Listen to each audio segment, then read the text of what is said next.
오늘 말씀 제목 같이 한번 따라해 볼까요? 더 좋은 약속으로 세우신 더 좋은 언약의 중보자시라.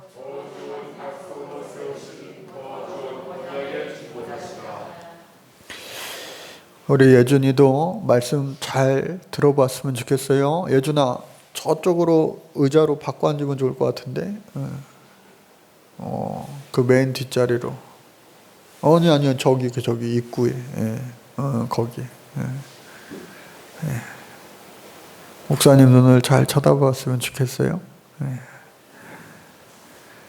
30분이 지나고 이제 30분 남았는데, 여러분, 우리가 하루 24시간을 살고 또 7일 동안 매일 24시간 곱하기 7을 해서 살게 되는데, 이 중에 1시간, 얼마 되지 않은 너무나도 귀하고 귀한 시간입니다. 그 중에 30분이 이제 지났고 말씀을 한 20분, 25분 정도 같이 나누게 될 텐데, 여러분, 지난 우리 시간 함께 예배하고 또 영상 예배를 하신 분들 아실 거예요. 세 사람을 소개했습니다.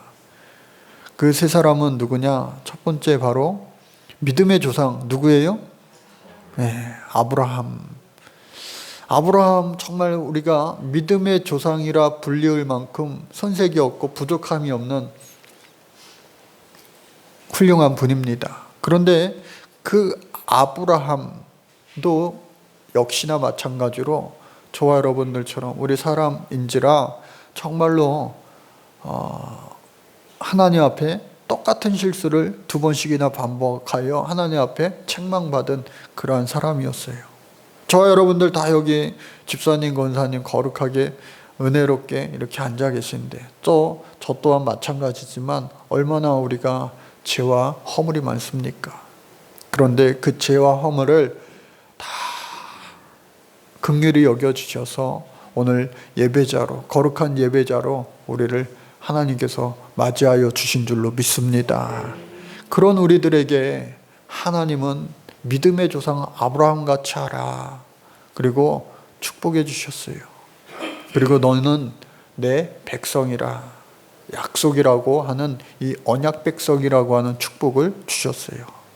그리고 그 아브라함, 그 대단한 믿음의 조상 아브라함이 하나님 앞에 그 멜기세덱 제사장을 통하여 예물을 드렸습니다. 특별히 11조 예물을 그를 통하여 처음 드림으로 말미암아 오늘날까지 우리가 내 삶의 주인은 하나님이십니다 라는 고백으로 10의 1조를 하나님 앞에 봉헌하는 것의 시작이 되었습니다.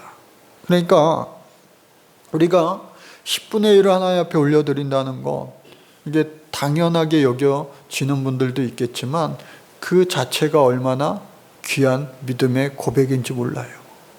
그래서 그 믿음의 고백을 통하여 하나님께서는요, 더한 하나님의 축복의 약속에 또 열매가 이루어지게 하시는 줄로 믿습니다.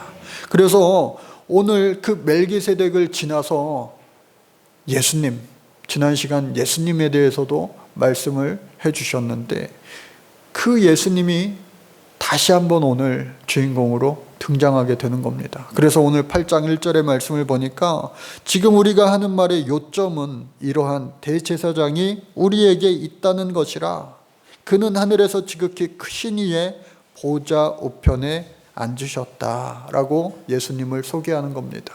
아브라함을 지나 멜기세덱을 지나 예수님을 소개한 지난 7장의 말씀, 오늘 이 8장의 말씀 요점에서 말하면, 간략히 말하면, 결론적으로 이야기하면 바로 예수님을 소개하기 위함이었다라고 하는 거예요. 그래서 대제사장 되시는 예수님, 이 땅에 오셔서 지금은 부활하시고 승천하셔서 하나님 우편에 앉아 계시며 우리를 지키시고 또 함께 하시고 도우시기 위하여 성령을 우리에게 주셨다.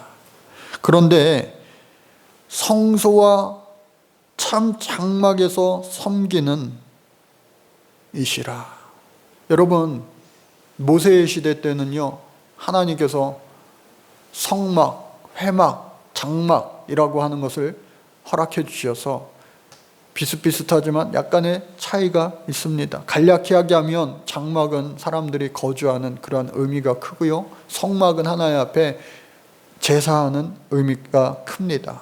그리고 회막이라고 하는 것은 하나님과 만나는 만남의 장소예요. 그래서 최초에 구름 기둥이 그 텐트에 머물렀을 때에 그것이 회막으로 구별함을 받게 되었어요. 그래서 우리가 오늘 이 땅 살아가면데도 마찬가지로 여러분들 가정이 이 영상으로 예배하는 그 장막이 하나님의 성소가 되어지시기를 주의 이름으로 축복합니다. 그리고 이 하나님의 집, 이 장막은 모든 사람들이 다른 용도로 사용할 수도 있지만 거룩하게 구별된 하나님의 성막이 된 거예요. 저와 여러분들의 육신도 그곳에 예수님이 거하시면, 우리의 심령 가운데 예수님이 거하시면 그것도 아름다운 성막, 교회가 이미 된 줄로 믿습니다. 저와 여러분들이요, 스스로가 교회인 거예요. 그래서 그 예수님께서 오늘 4절에 보니까 만일 이 예수님이 땅에 계셨더라면 제사장이 되지 아니하셨을 것이다. 이는 율법을 따라 예물을 드리는 제사장이 있음이라. 제사장은요, 예물을 통하여 하나님 앞에 예배를 합니다. 본인도 예물을 하나님 앞에 드려야 돼요. 그렇게 오늘 성경은 말하고 있어요. 그런데 예수님은 자기 자신을 예물로 드린 거예요. 산제물이 되어주셨다. 과거에 그 성막 안에 성소와 지성소가 구분되어져 있습니다. 그 구분하는 것이 바로 휘장이에요. 그런데 예수님 죽으실 때에 그 휘장이 반으로 찢기셨어요.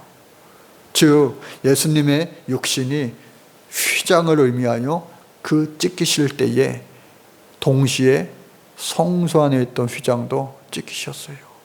예수님 스스로가 저와 여러분들을 위한 희생 제물이 되어주셨다. 그러니까 예수님은 오늘날 살아계신다면 과연 어떠한 모습으로 살아가실까? 여러분 한번 상상해 보세요. 2000년 전에 예수님께서 이 땅에 육신의 옷을 입고 오셨을 때에 유대인으로 비록 태어나셨지만 유대인들 중에 유대인이라고 불리웠던 바리새인들을 오히려 칭찬하기보다는 책망하셨어요. 얼마나 신랄하게 많이 책망하셨는지 모릅니다. 그 오늘 성경은 더더욱 예수님이 이 땅에 오셔서 제사장의 모습을 취하지 않으실 것이다 라고 성경은 말하고 있습니다. 그렇다라고 한다면 2000년 전에 오셨던 예수님이 만약에 다시 지금 우리가 살고 있는 이 대한민국 수도 서울 또 송파에 오셔서 살아가신다면 어떠한 모습으로 오셨을까? 2000년 전에 예수님은 그때 당시에 사람들이 살고 있는 똑같은 옷을 입고 살아가셨어요. 그리고 똑같이 당시의 교통수단, 이동수단인 나귀를 타기도 하셨어요. 아주 값비싸고 좋고 명품 같은 것을 선호했던 것이 아니라 예수님은요, 검소하셨어요. 머리 들 곳이 없다라고 말씀하셨어요. 오늘 예수님이 현대인의 모습으로 살아가신다면 과연 어떻게 살아가실까?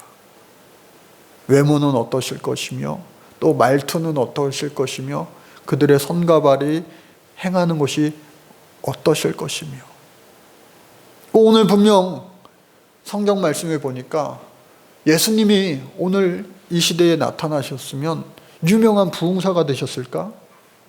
그리고 예수님 2000년 전에도 그러하셨던 것처럼 그의 옷자락만 붙잡아도 모든 병이 다 나으니까 놀라운 치유의 능력을 지닌 은사자가 되었을까?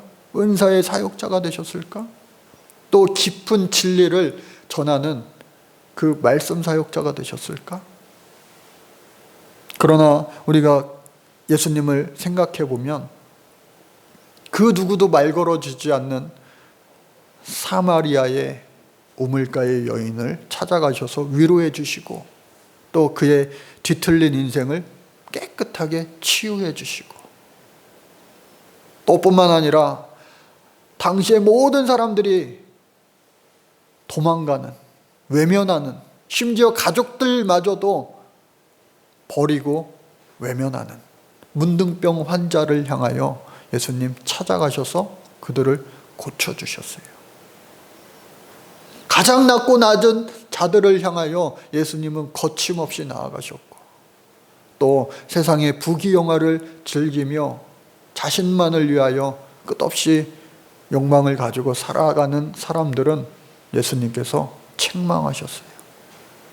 그렇다면 오늘 이 예수님이 우리의 모습 이대로 오셨다면 과연 어떻게 살아가실까? 여러분, 모세를 통하여 하나님께서는요 첫 약속을 주셨어요.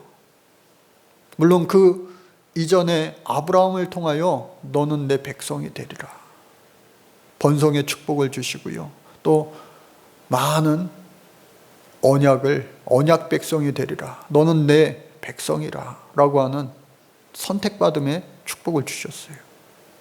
그런데 모세 때에 출애굽 백성들을 향하여 주신 그 모세의 언약, 십계명으로부터 시작하는 613가지의 그 율법, 613가지가 뭔지 저도 외울 수조차도 없습니다. 유대인들도 어떨지 모르겠어요. 그러나 그것을 외울 수는 있을지언정 그것을 다 지킬 수는 없을 거예요. 매일매일 하면 안 돼 라고 하는 것이 1년 365일 365가지가 있습니다. 또 뿐만 아니라 이거는 꼭 해야 돼, 꼭 해 라고 하는 것이 248가지가 있어요. 합쳐서 613가지의 모든 것을 외울 수는 있어도 지킬 수는 없다. 그러나 그것을 나는 지켰어, 나는 해냈어, 인간의 성취감을 취해서 살아가는 사람들, 그리고 그것을 지켜 행하지 못하는 사람들을 책망하는 사람들, 당시의 바리새인들이었어요. 그 율법 안에 담겨져 있는 하나님 사랑의 정신은 온데간데 없고 껍데기만 남아서 마치 썩어 부풀어 있는 그 누룩 같았어요. 예수님은 그 모습을 너무나도 가슴 아파하시면서 책망하신 거예요. 그리고 심지어 예수님을 비판하며 예수님을 꾸짖기까지 합니다. 안식일에 왜 사람을 고치느냐? 왜 율법을 너는 지키지 아니하느냐? 하나님의 말씀을 전하면서 그 하나님의 말씀, 율법을 왜 계속해서 어기느냐? 율법의 완성자 되신, 율법의 주인공 되시는 우리 예수님께서는 율법이 사람을 위하여 있는 것이다 하면서 하셨던 말씀이 뭐예요? 하나님을 먼저 사랑하고 내 이웃을 내 몸과 같이 사랑하라. 사랑의 율법을 실천해 주셨어요. 그리고 그 완성으로 십자가의 사랑을 우리에게 몸소 실천해 주셨습니다. 결국은 우리 하나님께서 예수님 다녀가시고 난 이후에 새로운 언약을 우리에게 주셨어요. 첫 번째 주신 그 언약, 율법도 귀하고 귀한 것인데 도저히 사람들이 그것을 지키지 못하니, 그래, 그 613가지 외우지도 못하지? 그래, 쉽게 가자, 쉽게. 한마디로 어떻게 해요? 하나님 사랑, 이웃 사랑으로 사랑이다 정해주셨어요.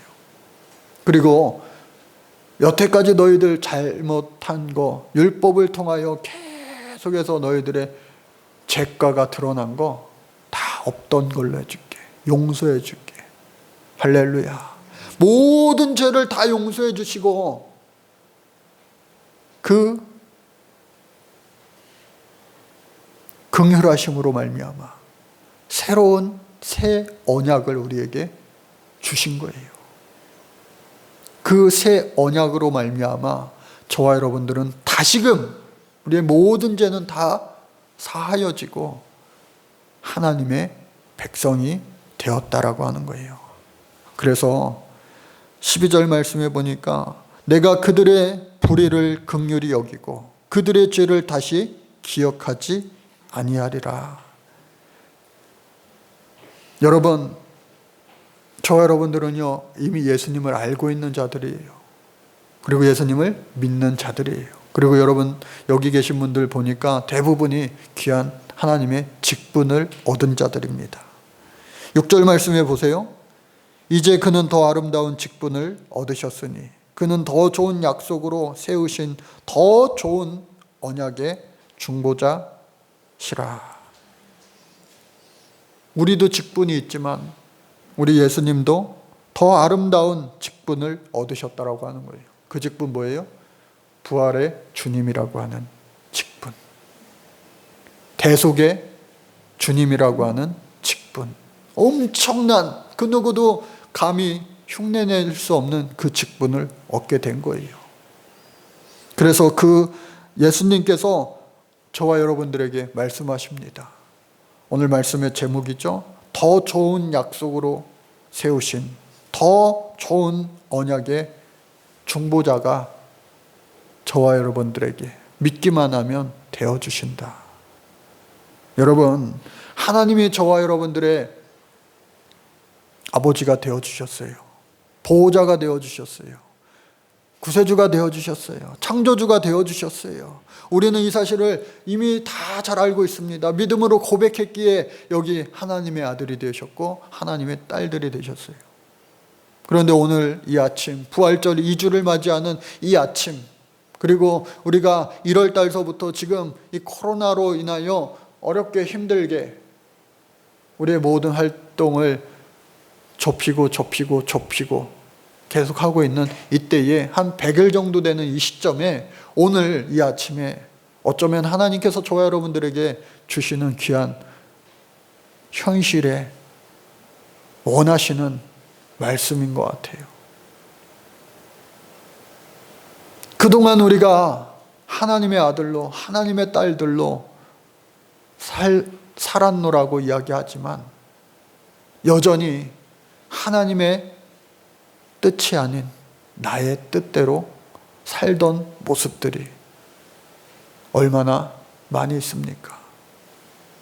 주님의 귀한 직분을 받았음에도 불구하고 그 직분에 합당하지 못한 삶을 살았던 적이 얼마나 많이 있습니까? 옛날 이스라엘 백성들이 그랬던 것처럼 다시 우리 주님께서는 그 백성들을 어여삐 여기사 새로운 언약을 우리에게 주리라. 너희들이 너무 그 율법에 얽매여 흠이 많고 죄를 많이 지어서 다시 한번 뒤집어 엎어야 되겠다. 나도 미안하다. 너희들이 너무 나를 멀리하고 떠나 있어서 나도 너희들을 돌보지 아니하였다. 여러분, 우리가 하나님 앞에 가장 큰 저주는 뭐냐? 하나님 앞에 징계받는 것이 가장 큰 저주입니까? 아니에요. 하나님으로부터 무관심당하고 하나님으로부터 외면당하는 것이 우리 모두의 가장 큰 저주입니다. 만약에 우리가 하나님의 아들이었는데, 우리가 하나님의 딸이었는데 마지막 심판의 순간에 나는 너를 도무지 알지 못한다 말씀하시면 이거는 돌이킬 수 없는 거예요. 그러나 감사하게도 우리는 아직 살아 숨쉬고 있어요. 얼마든지 기회가 있단 말이죠. 오늘 이 아침에 우리가 그동안도 열심히 하나님 앞에 아들로 딸들로 잘 살려고 노력했지만 부족한 것 투성이었어요. 그러나 이스라엘 백성들에게 율법 대신에 지킬 수 없는 그 힘든 어려운 그 율법 대신에 새로운 언약을 주셨던 중보자 되시는 우리 예수님을 다시 한번 굳건하게 의지하여서 이 사회가 이 민족이, 온 열방이, 그리고 바로 내가 새로워지는 이 아침이 되어지시기를 간절히 주의 이름으로 축복합니다. 그때에 하나님은 저와 여러분들을 통하여, 이 민족을 통하여, 온 열방을 통하여 너희들은 내 백성이 되리라 다시 한번 확인시켜 주실 줄로 믿습니다. 그리고 예비하신 놀라운 하나님의 축복의 역사가 반드시 임하게 될 줄로 믿습니다. 약 2년 전인가요? 우리 교회 다녀가셔서 은혜를 많이 주고 가신 최하진 선교사님이라고 계세요. 다시 한번 그분이 쓰신 책을 어제 다시 한번 봤어요.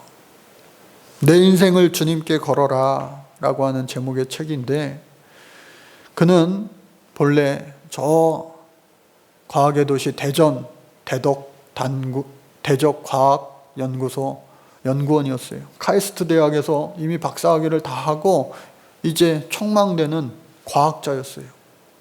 본래 모태신앙입니다. 그런데 대부분의 모태신앙들이 어떻게 해요? 난 못해. 예. 그분도요, 하나님 울타리 안에서 있긴 있었지만, 그리고 하나님의 귀한 축복과 또 열심으로 인하여 과학자의 꿈을 펼쳐나가는 그 길에 합류하여 있었지만, 퇴근 후에는 세상 그 친구들, 동료들과 어울려서 향락을 즐기고 또 노름도 하고 하나님 보시기에 별로 기쁘지 않은 일들을 즐기면서 살아갔어요. 그런데 어느 날 갑자기 미국의 스탠포드 대학에서 박사 학위 공부와 또 연구라고 하는 그러한 일들이 그를 통하여 일어나기도 하고, 결국엔 1년 같이 프로젝트를 하여야 돼서 떠나게 되었는데, 미국이 아니라 중국으로 가라고 하는 하나님의 부르심, 컬링을 받게 되었어요. 처음에는 저요? 사람 잘못 보셨는데요. 저 아닌데요. 그러나 시간이 거듭할수록 계속해서 미국이 아니라 너는 중국이야. 중국 가서 선교해야 돼. 사람을 살려야 돼. 영혼을 구원해내야 돼. 라고 하는 그 부르심이 계속해서 그를 붙잡는 거예요. 결단을 하고 아내한테 얘기합니다. 자기보다 더 믿음이 좋은 아내였지만, 여보 그건 안 돼. 왜 그래? 왜 그래 갑자기? 그러나 얼마 후 아내도 찬성하게 돼요. 동의하게 돼요. 미리 약속해 놓았던 미국의 1년짜리 프로젝트를 잘 마치고 이제 중국으로 갑니다. 남들이 다 미쳤다고 이야기합니다. 좋은 직장, 다 남들이 부러워하는 직장 다 때려치고 중국에 간다고? 중국 대학의 교수로 돌아가서 학생들을 전도해야지 하는 마음으로 하는데, 여러분 광야 가운데 갔을 때에 연단이 있어요. 믿음의 연단이 있어요. 우리가 하나님 뜻대로 더 잘 살려고 할 때 모든 것이 승승장구되며 또 많은 축복이 바로바로 나타난다면 예수님 뜻대로 안 살 사람이 누가 있겠어요? 그러나 성경에서도 마찬가지고 우리의 삶의 현실 가운데서도 마찬가지고, 하나님 뜻대로 살려고 하면요 잘 될 때도 있지만 꼭 연단이, 믿음의 연단이 찾아오기 마련입니다. 부부가 함께 동의해서 갔습니다. 그러나 유치원생밖에 안 된 그 어린 딸, 그 딸은 동의하지 않았어요. 부모님이 가니까 그냥 따라간 거예요. 그 어린아이가 무슨 믿음이 얼마나 있겠어요. 가가지고 유치원에 다니는데 평생 경험하지 못한 일을 경험하는 거예요. 그분 가족이 처음 중국에 갔을 때가 93년도예요. 저도 2000년도 초반에 중국에 갔었는데, 이야, 화장실에 가니까 문을 열고 들어갔는데, 문이 여러 개였는데 문을 열고 들어가니까 어떻게 해요? 칸막이가 없어요. 옆에 사람들이 쫙 앉아 있어요. 야, 난감하더라고요.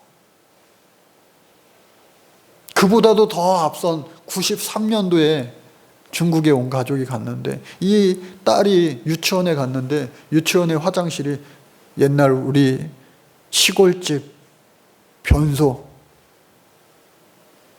빠지면은 큰일 나는 곳, 그러한 화장실에 있어서 이 아이가 유치원에 갔다가 화장실을 못 가고 응가를 한 채로 몇 시간을 참고 버티다가 집에 와서 냄새가 나니까 보니까 벌써 오랜 시간이 된 거예요. 그 어린아이를 붙잡고 부모가 이야기합니다. 은혜야, 우리가 여기 잠깐 있다 갈 게 아니고 여행 온 게 아니니까 우리는 여기에 적응해야 돼. 너 앞으로 유치원에서 응가가 마려우면 거기서 해결해야 돼. 첫 번째 시련이 지나가는 듯 싶었어요. 그런데 중국의 열악한 환경 가운데 그럼에도 불구하고 학교에서 많은 학생들을 사랑을 주었어요. 왜? 먼저 복음을 전하기보다 밭을 갈아야 되니까 옥토밭이 되게끔 마음이 많이 열린 학생들이 있어요. 중국이 땅이 얼마나 넓습니까? 우리나라도 지방에서 서울로 이렇게 유학 온 학생들이 많은데 여기도 마찬가지예요. 멀리 이렇게 간 친구들을 이 여름방학을 맞이하여서 집에 가지 말고 우리 집에서 지내 하면서 자신의 조그만한 아파트에 무려 대학생 15명을 부른 거예요. 거기서 합숙이 시작됩니다. 같이 먹고 같이 자고, 그 부인은 백화점 쇼핑을 즐기던 중산층의 삶을 영위하던 그런 삶을 살았는데, 음식을 조리하는 것보다 외식하는 걸 좋아했는데 그 15명의 하숙비 내지 않는 하숙생들을 빨래해주고 먹여주고 재워주고 그렇게 여름방학을 지낸 거예요. 그리고 가을 학기가 시작되어서 계속해서 그것이 연장되어집니다. 그러던 무렵, 이제 1년이 다 채워질 무렵, 한 학생이, 아니 교수님은 왜 우리한테 이렇게 잘해주시는 거예요? 혹시 남한에서 온 간첩 아닙니까? 스파이 아닙니까? 그제서야 이 선교사님은 예수님의 복된 소식을 전했어요. 하나님께로부터 받은 사랑이 너무 커서 내가 그 사랑을 너희들한테 전하러 온 거야. 그리고 그 15명 가운데 한 명 한 명씩 예수님을 영접하게 되는 거예요.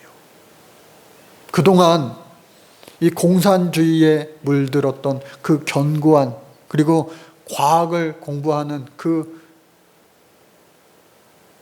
과학기술 지망생들이 예수님을 조금씩 받아들이는 거예요. 이 선교사님과 그 아내와 그 가정의 헌신으로 말미암아, 아, 진짜 예수님이 계신가? 저분이 믿는 예수님이 진짜 하나님이시구나, 구주시구나, 복음을 받아들이는 거예요. 또다시 한번 그에게 이 열매에 대한 기쁨을 만끽하기도 잠시 연단이 또 찾아온 거예요. 그의 딸이 감기에 걸려서, 이제 가을 되고 겨울 되면서 감기에 걸려서 감기가 금방 안 낫는 거예요. 의료시설이 약하니까. 그런데 엎친 데 덮친 격으로 그것이 심해져서 2달 가까이 지속되어 외국인 의사가 있는 병원에 갔더니 빨리 한국으로 돌아가야 된다고.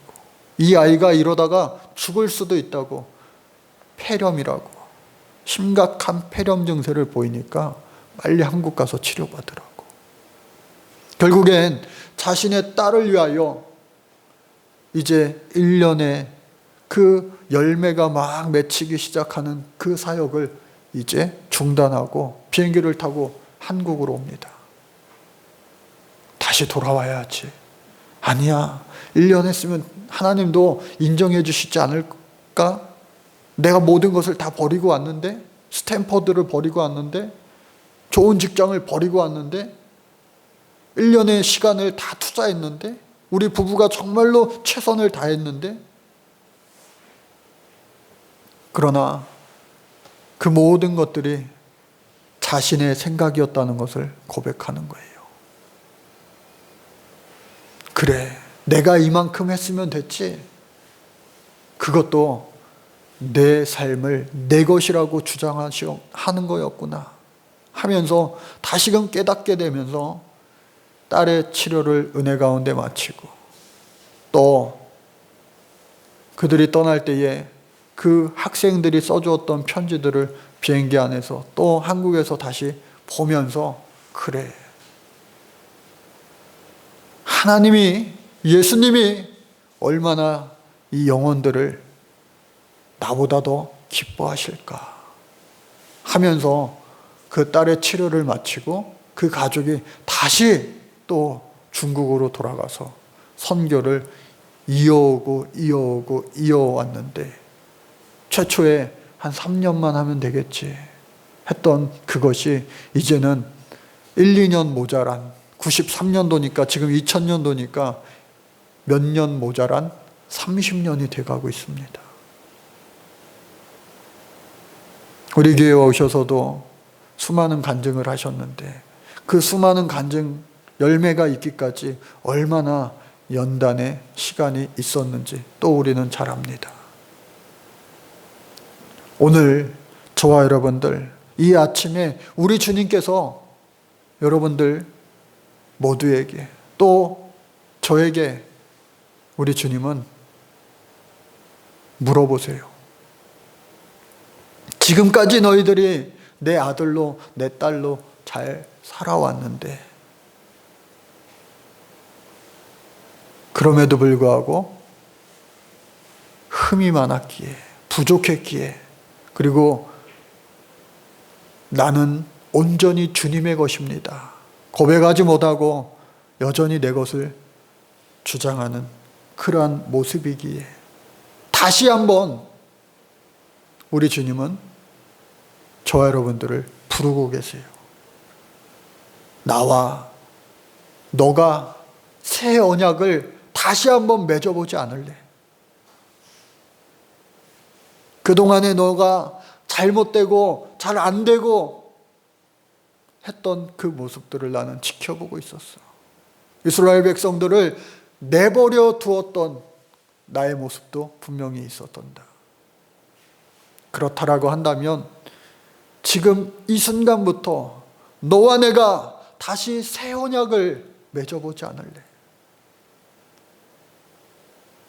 이 아침에 저와 여러분들을 우리 주님은 다시 한번 부르고 계세요.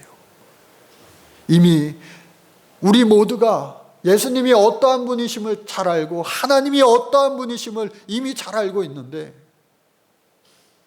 이 사회가 이번 코로나를 통하여 다시금 변화되는 것, 많은 역사학자들이 코로나 전과 코로나 후로 이 세계가 바뀌는 점이 많을 것이다 라고 예견하고 있는데, 저와 여러분들 인생, 살아온 인생이 다 다르고 살아갈 인생도 연수도 다 다르지만, 이 아침에 살아계신 하나님께서, 중보자 되신 예수님께서 처음 맺은 언약 다 있기에 오늘 우리가 이 자리에 있지만, 새 언약을 다시 한번 맺어보지 않을래? 여전히 내가 주님의 것이라고 다 고백하며 찬양하며 살았지만 100% 그렇게 살지 못한 것을 오늘 이 아침에 마음을 돌리어 영혼을 주님 앞에 온전히 다시 한번 내어 맡기며, 그렇습니다 주님, 나는 100% 주님의 것입니다. 내 모든 인생을 주님의 것입니다.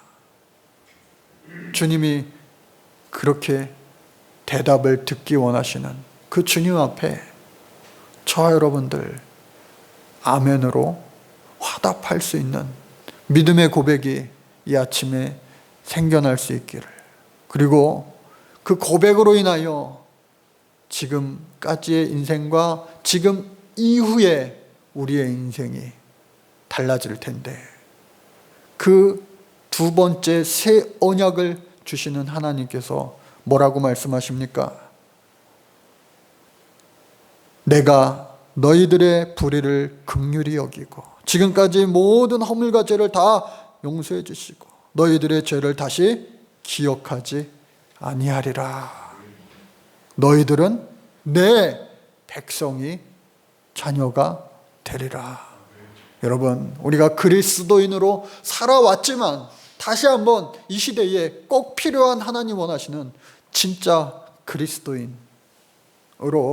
오늘부터 새 삶을 다시 한번 새 언약을 붙잡고 살아갈 수 있는 우리 모두가 되어 보시기를, 또한 될 수 있기를 주의 이름으로 간절히 축복합니다. 우리 힘으로는 할 수 없지만 중보자 되시는 예수 그리스도께서, 성령께서 기필코 가능하게 하여 주실 줄로 믿습니다. 먼저 그의 나라와 그의 의를 구하라. 그리하면 모든 것을 더하여 주시리라. 약속하신 그 약속의 주인공 우리 모두가 되게 하여 주옵소서. 예수님의 이름으로 간절히 기도드립니다. 아멘.